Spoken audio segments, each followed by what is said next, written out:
Hello, this is Valerie Gaddis again. We're in the workshop today. I'm working on the wheel that I just most recently showed you with the double brace, double row lag pins. A lot of the pegs to the spokes are missing. They're not held in by nails, they're held in by wooden pegs. I've replaced several, but what I want you to see, let me zoom in on it. This is one of the pegs that I've removed, and hopefully it'll come into focus. There you go. Take a look at that closely. It's square, it's angular, and it's also tapered with the biggest end towards the top side with the narrow end going into the wheel, or I should say the spoke. So then what do you do to replace those? Over time and years, those pegs shrink. So then the spokes might pop in and out, and they're not held really securely with the drive rim.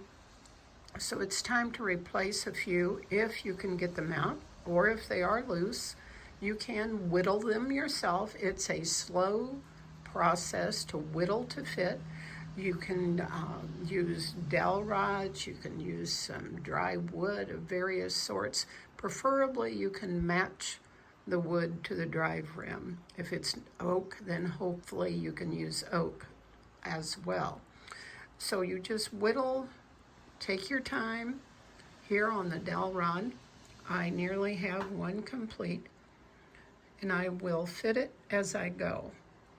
Hopefully the end that will fit into the drive rim will be a little bit bigger that I can tap in.